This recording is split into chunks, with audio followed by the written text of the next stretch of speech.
So a friend of mine asked me to make a video about card counting in blackjack and basically how to beat the casino. So Jonathan Drain, this is for you, buddy. All right. So how do you beat the casino in blackjack? First off, let me start off by saying I've been banned from about 30 casinos. Banned, I wouldn't say banned, backed off. So what they do is they tell you you can no longer play blackjack. You're welcome to play any other games.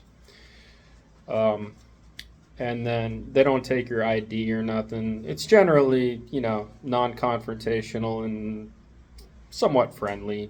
Some people even gave me props. One guy was like, "You're an excellent player, but I would advise you not to come back to station casinos because we've been through the same song and dance, and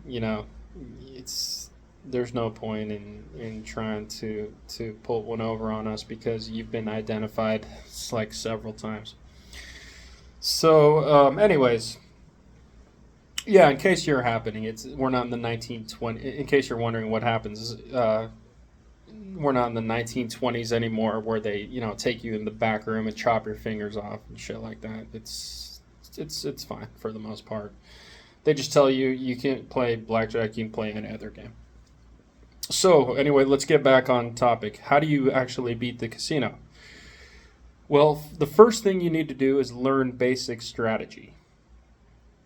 So, memorize basic strategy. What basic strategy is saying, what do you do on each particular hand in each particular situation? You have a 16, the dealer's showing a 10. Should you hit? Should you stay? What do you do? What is the optimal play in that situation? What gives you the highest mathematical probability of winning? So you memorize all of those. Okay, that's step one. Once you have those memorized, then you can learn how to count cards. Counting cards is not easy for everybody. It's not really difficult. It helps to be good with numbers, for sure. So if you are good with numbers and you want to try to learn counting cards, learn the high-low system. With the high-low system, it's a -1 +1 system, where 2s, 3s, 4s, 5s, and 6s count as a +1, and 10s, jacks, queens, and kings and ace is a -1.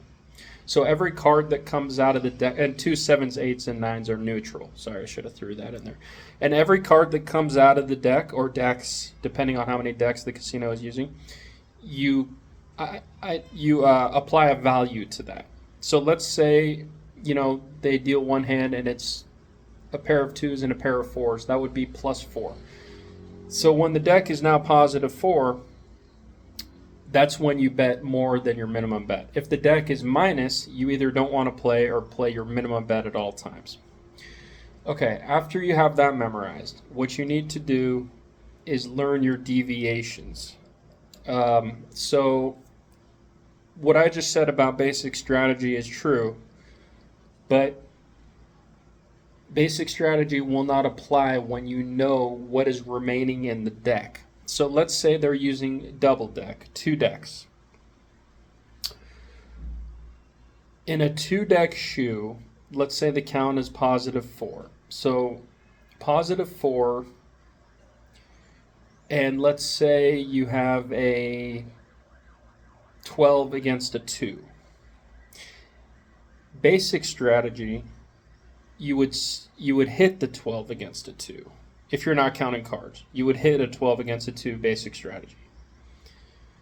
If you know the count is +4, what that means is there's more face cards remaining in the deck than there are small cards.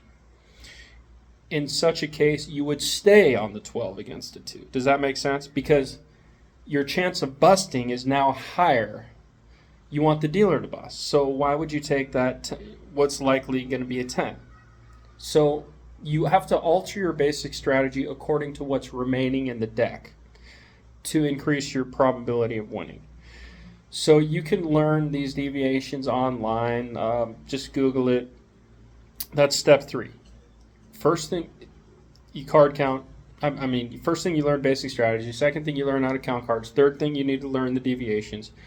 Fourth you need to get your bankroll together and figure out your bet spread. Your bet spread will be how much you're betting per hand. For example, when it's negative, you're going to put 1 unit, the minimum bet. Let's say the table is 5 to 500. You're going to put a $5 bet out there when it's negative. When it's positive, let's say it's +6, +7, you're going to start to put out larger bets and spread to 2 hands optimally.